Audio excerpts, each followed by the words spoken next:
नमस्ते बच्चों, आज हम आपका जो चैप्टर नंबर 5 है पृथ्वी की प्रमुख परिमंडल, जिसका पार्ट नंबर 2 करेंगे, जिसमें हम जलमंडल के बारे में अध्ययन करने वाले हैं। जलमंडल यानी जल जहाँ पर पाया जाता है उस मंडल के बारे में अध्ययन करेंगे। पृथ्वी जो है, पृथ्वी पर सर्वाधिक जल पाया जाता है, इसलिए पृथ्वी को नीला ग्रह कहते हैं। पृथ्वी को नीला ग्रह कहा जाता है।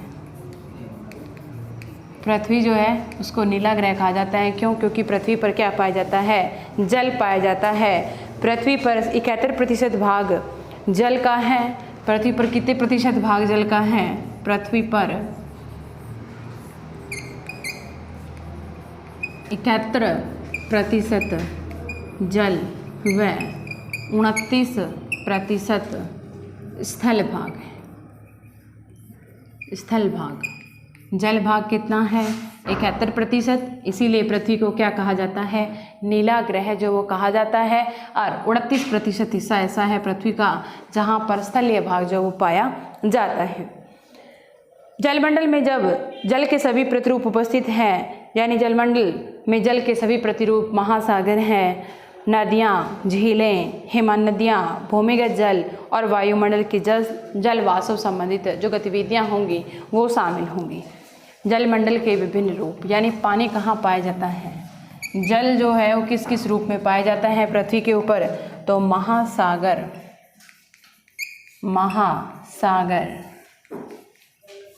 हिमनदियाँ, नदियाँ, झीलें, भूमिगत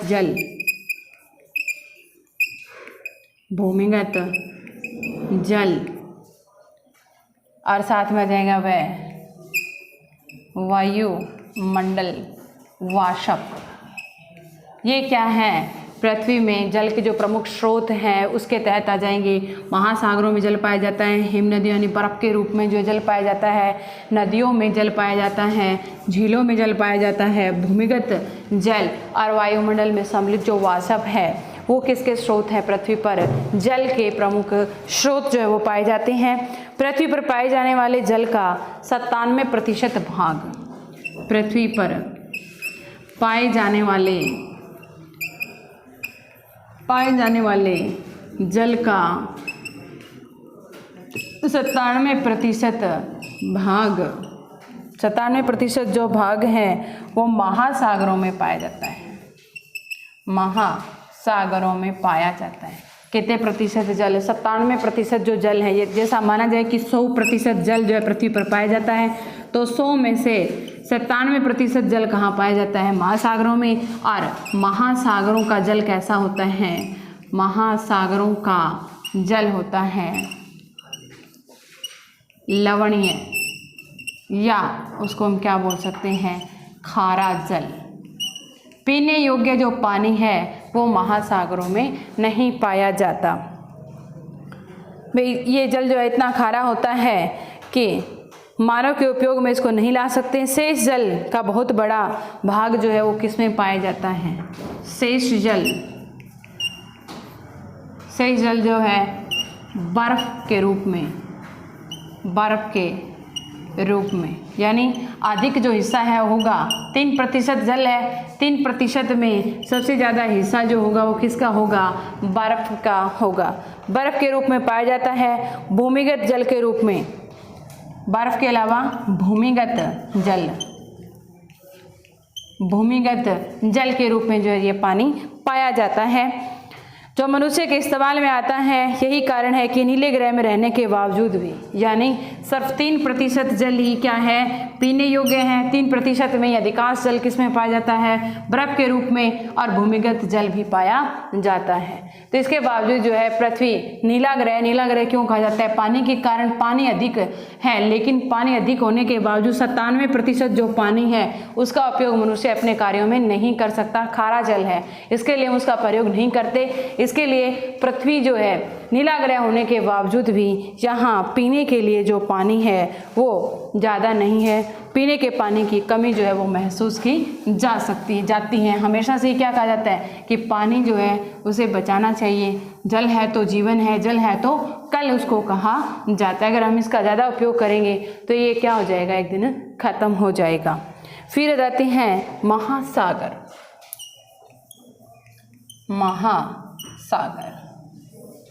महासागरों की बात करेंगे तो महासागर जो है जलमंडल के क्या है, मुख्य भाग हैं। जलमंडल के मुख्य भाग हैं। मुख्य भाग कौन है, महासागर। ये आपस में जुड़े हुए हैं, ये आपस में एक दूसरे से जुड़े हुए हैं, आपस में एक दूसरे से जुड़े हुए हैं। महासागर जलमंडल के मुख्य भाग होते हैं महासागर, और ये महासागर एक दूसरे से जुड़े हुए हैं। और महासागरों की बात की जाएगी तो महासागरीय जल जो होता है, महासागरीय जल क्या है, गतिशील है। ऐसा नहीं है कि ये पानी ठहरा हुआ है महासागरों का, ये क्या रहता है, गतिशील रहता है। और प्रमुख जो इसके गतियाँ होंगी, महासागरीय गतियाँ, आगे लिखेंगे महासागरीय गतियाँ। महासागर की गतियाँ कितनी पाई जाएगी, महासागरीय जल की गतियाँ 3 पाई जाती है। 3 है, जिसमें तरंगे आ जाएगी, ज्वार भाटा,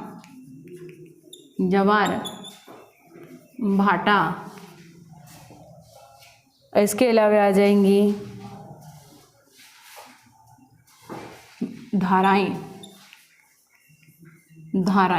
3 प्रकार की जो है महासागरीय जल की गतियाँ पाई जाती हैं। सबसे पहले आ जाएंगी तरंगे, फिर आ जाएगा ज्वार भाटा, और फिर आ जाएंगी धाराएं।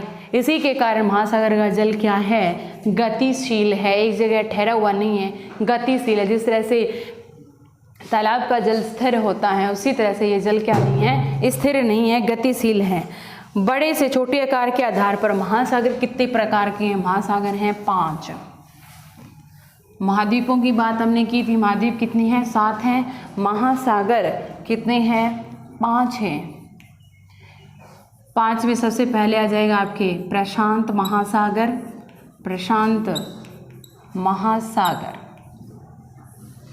प्रशांत महासागर के बाद में आ जाएगा आपके अटलांटिक।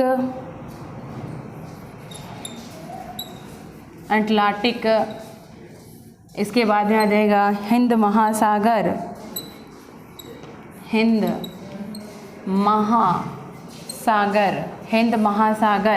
इसके बाद में 4 नंबर पे आ जाएगा दक्षिणी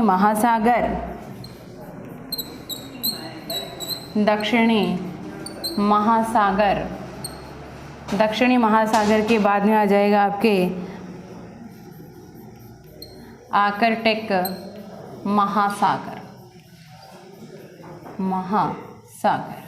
यानी 5 प्रकार के महासागर है, प्रशांत महासागर, अंटार्कटिक महासागर, हिंद महासागर, दक्षिण महासागर और आर्कटिक महासागर।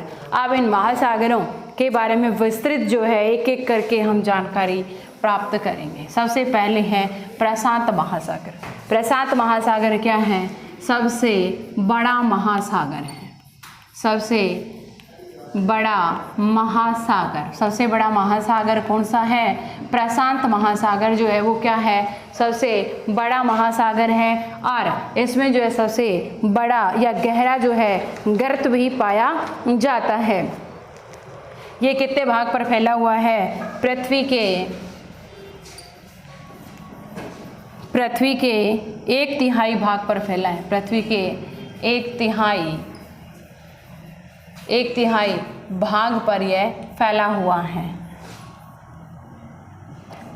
और पृथ्वी का सबसे गहरा गर्त कौन सा?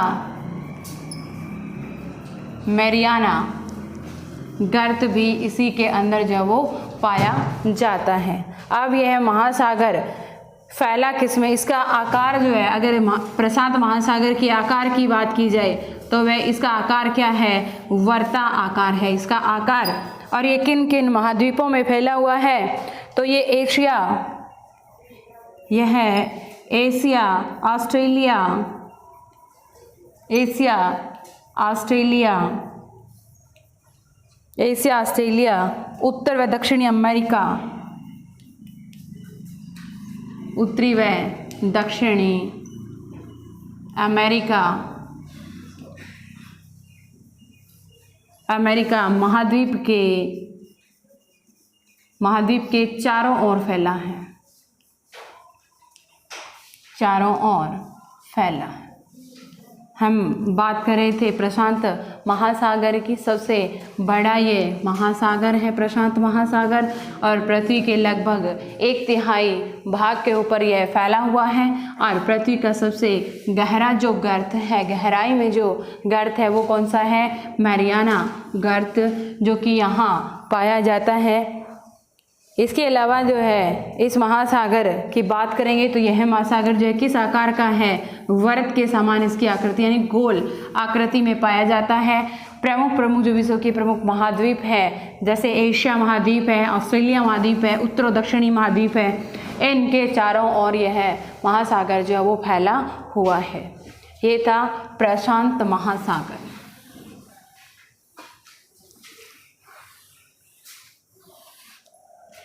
प्रशांत महासागर। दूसरा आ जाएगा अटलांटिक,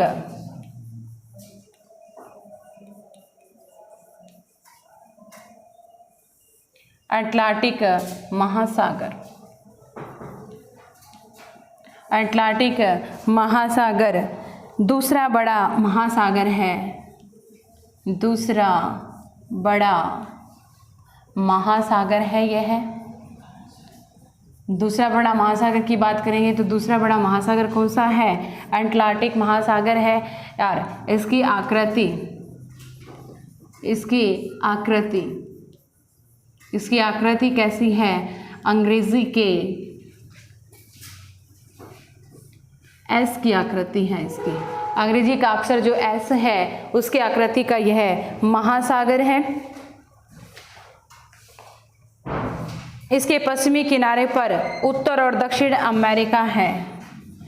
इसके पश्चिमी किनारे पर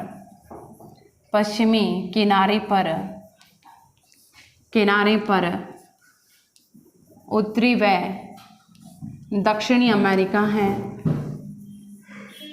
उत्तरी व दक्षिणी अमेरिका जो है वो इसके कौन से किनारे पर आ जाएगी? अटलांटिक महासागर के पश्चिमी जो किनारा है, ये जो किनारा है यहाँ पर क्या आ जाएगी? इसके उत्तरी और दक्षिणी अमेरिका आ जाएगी। पूर्वी किनारे पर यूरोप और अफ्रीका, पूर्वी जो किनारा है, पूर्वी किनारे पर यूरोप व अफ्रीका, यूरोप व अफ्रीका। पूर्वी किनारे पर क्या पाया जाता है? इसके यूरोप और अफ्रीका जो इसके पूर्वी किनारे पर पाए जाते हैं। अटलांटिक महासागर की तटरेखा बहुत अधिक दंतुरित है। यह अनियमित और दंतुरित तट प्राकृतिक पोताश्रय व पतन के लिए आदर्श स्थिति है। व्यापार की दृष्टि से यह महत्वपूर्ण है। यह महासागर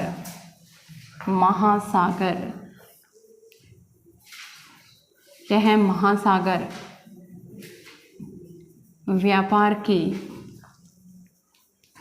दृष्टि से महत्वपूर्ण है। महत्वपूर्ण है क्यों?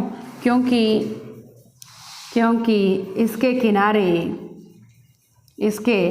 किनारे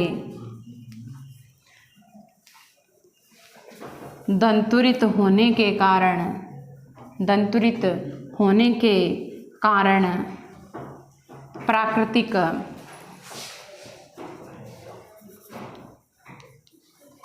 प्राकृतिक पोताश्रय पोताश्रय को लिए हुए हैं, यानी जहाज़ों के रुकने के लिए जो है ये जो महासागर है इसकी जो किनारा है वो सर्वाधिक महत्वपूर्ण है। इसके लिए ये क्या कहा जाता है, व्यापार की दृष्टि से सबसे महत्वपूर्ण महासागर और साथ ही साथ में व्यस्त महासागर भी इसको कहा जाता है। फिर आगे आ जाता है हिंद महासागर। तीसरा आ जाएगा आपके हिंद महासागर। हिंद महासागर एक ऐसा महासागर जिसका नाम किसी देश के ऊपर है, वो है हमारा देश भारत, हिंदुस्तान, जिसको हम कहते हैं हिंद महासागर। हिंद महासागर पहला ऐसा महासागर जिसका नाम किसी देश के ऊपर है। पहला महासागर जिसका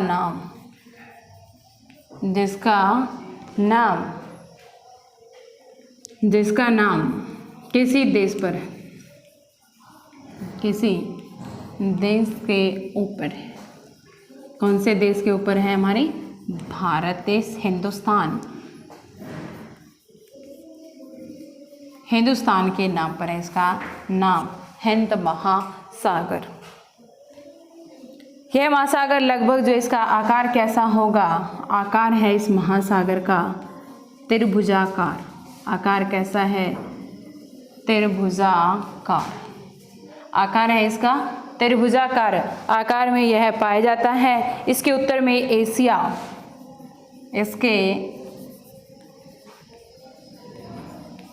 इसके उत्तर में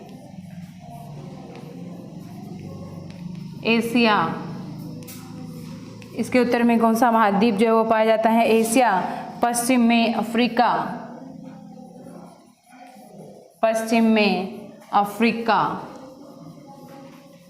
पश्चिम में पाया जाता है अफ्रीका। पूर्व में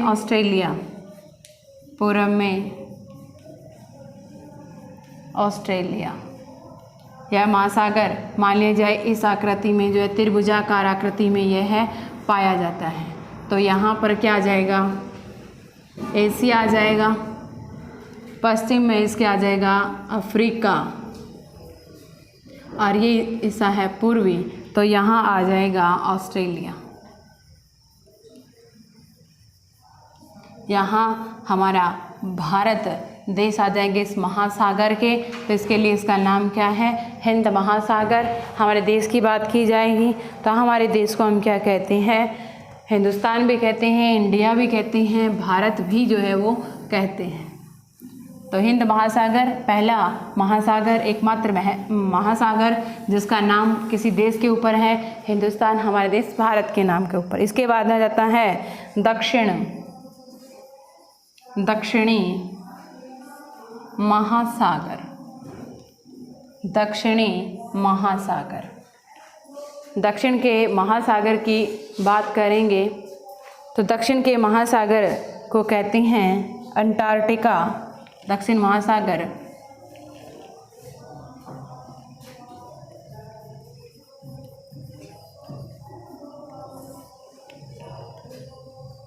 दक्षिणी महासागर जो है वो अंटार्कटिका महाद्वीप के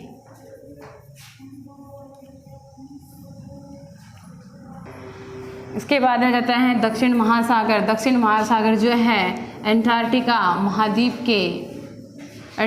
महाद्वीप के चारों ओर फैला हुआ है।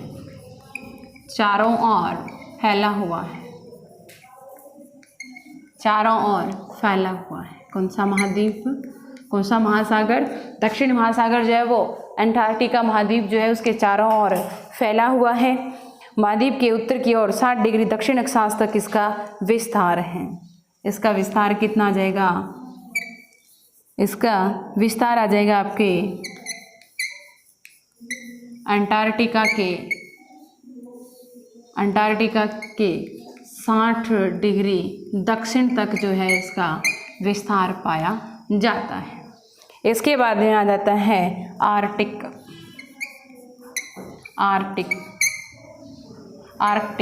महासागर। लास्ट ये महासागर है आर्कटिक महासागर।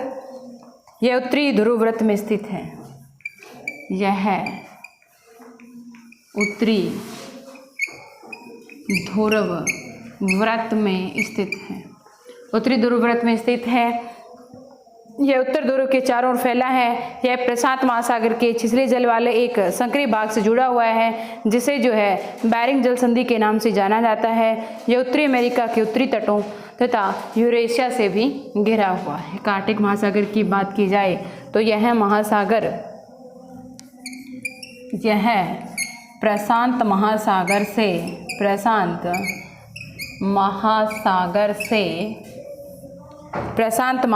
से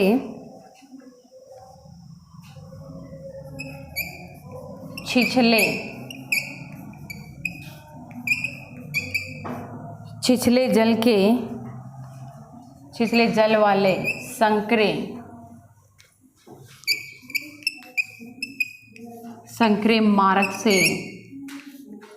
मार्ग से जुड़ा हुआ है, जिसे क्या कहते हैं, जिसे बेरिंग जल संधि कहा जाता है। तो महासागरों में हमने अध्ययन किया प्रशांत महासागर का। प्रशांत महासागर के बाद में दूसरे नंबर पे हमने अध्ययन किया अटलांटिक महासागर। अटलांटिक महासागर के बाद में हमने अध्ययन किया हिंद महासागर का। हिंद महासागर के बाद में हमने अध्ययन किया दक्षिण महासागर का। दक्षिण महासागर के बाद में आर्कटिक महासागर का अध्ययन किया। अब ये तो था जलमंडल। अब आ जाता है वायुमंडल। वायुमंडल हम किसको कहेंगे? तो वायुमंडल में लिखेंगे हमारी पृथ्वी के चारों ओर हमारी पृथ्वी के चारों ओर एक गैस की परत है। एक गैस की परत, हमारी पृथ्वी के चारों ओर एक गैस की परत है। या गैस की परत से हमारी पृथ्वी जो है वो ढकी हुई है। उसी गैस की परत को हम क्या कहते हैं? वायुमंडल उसको कहते हैं। वायुमंडल जिसमें प्रमुख जो गैस, लगभग ये पतली परत है। वायु की ये पतली परत इस ग्रह का महत्वपूर्ण अटूट भाग है। यह हमें वायु प्रदान करती है जिससे हम लोग सांस लेते हैं। यानी वायुमंडल जिसमें हवा जो है वो चलती है, जिससे हम क्या ले पाते हैं? सांस ले पाते हैं। हमें ऐसी वायु प्रदान करती है जिससे सांस लेकर जीवित रहते हैं। सूर्य से आने वाली कुछ एक हानिकारक जो किरणें हैं, पराबैंगनी जो किरणें हैं, उससे हमारी रक्षा करती है। वायुमंडल वायुमंडल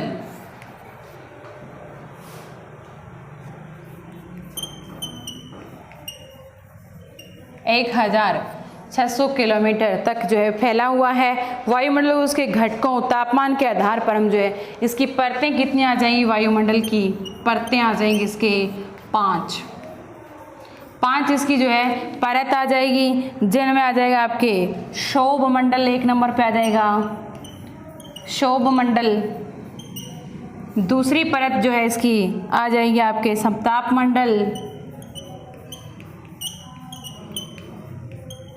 मंडल आ जाएगी। तीसरी परत की बात की जाएगी तो बीच में है, इसके लिए इसका नाम क्या है? मध्य मंडल हो जाएगा। मध्य मंडल के बाद में आ जाएगी आयन मंडल के बाद में लास्ट आ जाएगा बहिर्मंडल।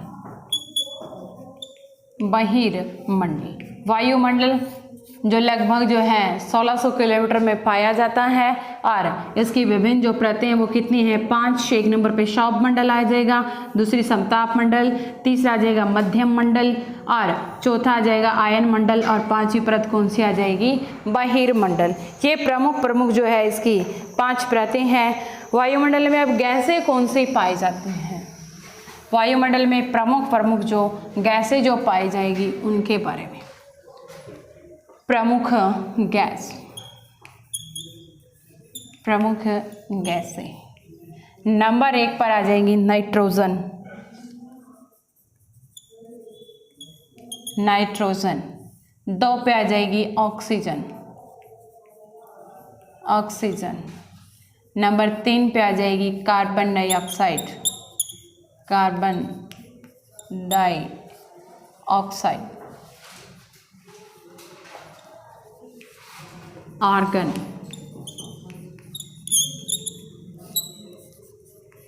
हीलियम, हीलियम व अन्य गैसें। गैसें कितनी आ जाएंगी? प्रमुख रूप से नाइट्रोजन सबसे अधिक जो है वो पाया जाता है, उसके बाद में oxygen, carbon dioxide, argon, helium और अन्य गैसें।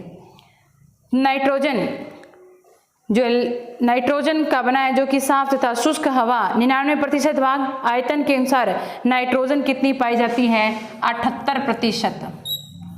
ऑक्सीजन है 21%। इसके अलावा जो है कार्बन डाइऑक्साइड, आर्गन, ये 1% में पाई जाती है। दोनों 1% हिस्से में जो है ये गैसें पाई जाती हैं। फिर आ जाएगी आपके अन्य गैसें आ जाएंगी। इसमें ऑक्सीजन गैस जो है हमारे लिए ज़रूरी है, क्योंकि हम इसके लिए क्या करते हैं? सांस लेने में, प्राणी जो है, मनुष्य जो सांस लेगा वो किस गैस का प्रयोग करेगा? हम ऑक्सीजन को लेते हैं, कार्बन डाइऑक्साइड जो छोड़ते हैं। नाइट्रोजन जो गैस होती है उससे क्या होता है? पृथ्वी के नाइट्रोजन जो गैस है जिसमें पृथ्वी के ऊपर जो प्राणियों की वृद्धि के लिए नाइट्रोजन गैस आवश्यक होगी। कार्बन डाइऑक्साइड जो गैस है वो पौधों की श्वसन क्रिया के द्वारा पौधे जो है कार्बन डाइऑक्साइड गैस को ग्रहण करते हैं और ऑक्सीजन निकालते हैं। तो ये आ जाएगी आपकी प्रमुख गैसें जिनका अलग अलग प्रकार से अलग अलग महत्व है। अगर कार्बन डाइऑक्साइड गैस जो है पृथ्वी के ऊपर इसकी मात्रा अगर बढ़ती है तो ग्लोबल वार्मिंग की स्थिति इसमें उत्पन्न हो जाती है। फिर हम करेंगे बातें तो घनत्व के साथ साथ में जैसे जैसे हम ऊपर की ओर जाते रहेंगे वैसे वैसे ऊंचाई के ऊपर जैसे जैसे बढ़ते जाएंगे वैसे वैसे क्या होता जाएगा? ऑक्सीजन की जो मात्रा है वो ऊंचाई के क्षेत्रों में कम पाई जाएगी। इसीलिए जो पर्वतारोही होते हैं वो अपने साथ गैस का सिलेंडर लेकर के जाते हैं। अब लास्ट आपका मंडल बच गया। हमने जलमंडल का अध्ययन कर लिया, वायुमंडल का अध्ययन कर लिया। अब हम अध्ययन करेंगे जीवमंडल का। जीवमंडल, जीवमंडल जैसे ही नाम से ही पता चलता है कि जहाँ क्या निवास करते हैं, जीव निवास करते हैं, उसको हम क्या कहते हैं? उस स्थल को जीवमंडल कहते हैं। यानी स्थल मंडल, जलमंडल और हवा के बीच का एक सीमित क्षेत्र जिसको हम क्या कहते हैं? जीवमंडल कहते हैं। स्थल मंडल, स्थल प्लस जल प्लस वायु मंडल के बीच सीमित जो भाग है उसको हम क्या कहते हैं? जीवमंडल कहा जाता है, जहाँ पर जीवन संभव है। यहाँ जीवों की बहुत सी प्रजातियाँ जो कि सूक्ष्म जीवों, बैक्टीरिया से लेकर के बड़े से बड़े स्तनधारियों के आकार में पाई जाती हैं। मनुष्य से सभी प्राणी जीवित रहने के लिए एक दूसरे के साथ में जीवमंडल से जुड़े हुए हैं। जीवमंडल के प्राणियों में मुख्य 2 प्रकार के भाग पाए जाते हैं। जीवमंडल में प्राणी, जीवमंडल, जीवमंडल के प्राणी, इसके भाग कितने होते हैं? 2। पहला आ जाएगा आपके जीव जगत आ जाएगा और दूसरा आ जाएगा पादप जगत। जीवमंडल जिसमें 2 प्रकार के प्राणी पाए जाते हैं। पहला आ जाएगा जीव जगत और दूसरा आ जाएगा पादप जगत। जीव जगत जिसमें सभी प्रकार के जीव जंतु, मनुष्य आदि निवास करते हैं। पादप जगत जिसमें आ जाएंगे औषधियाँ, छोटे पादप, छोटे पौधे, पेड़ आदि जो इसके अंदर आ जाएंगे। अब बात आती है आपके ग्रह कार्य की। तो इस तरह से हमने अध्ययन कर लिया स्थलमंडल, जलमंडल का, फिर आपने वायुमंडल का और फिर हमने अध्ययन किया जीवमंडल का। अब मिल जाता है आपको होमवर्क।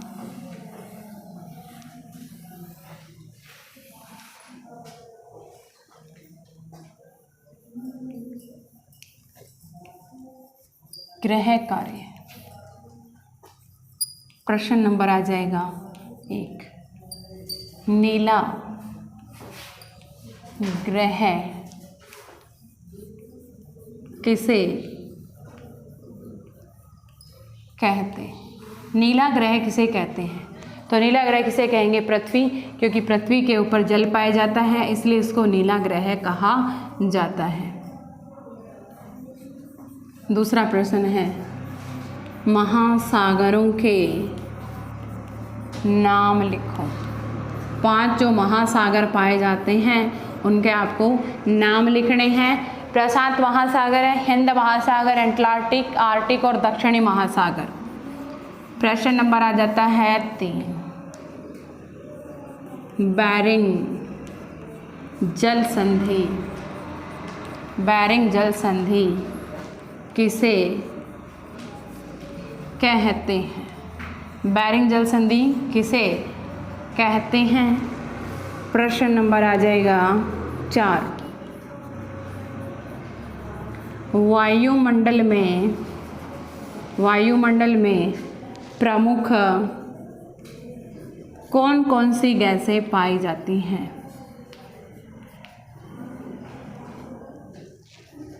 वायुमंडल में प्रमुख कौन कौन सी गैसें पाई जाती हैं? प्रश्न नंबर 5 आ जाएगा,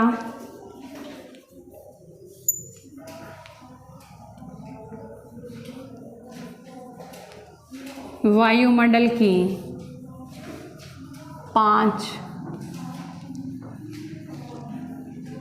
परतों के नाम लिखो। वायुमंडल की जो 5 परतें हैं उनका नाम लिखना है।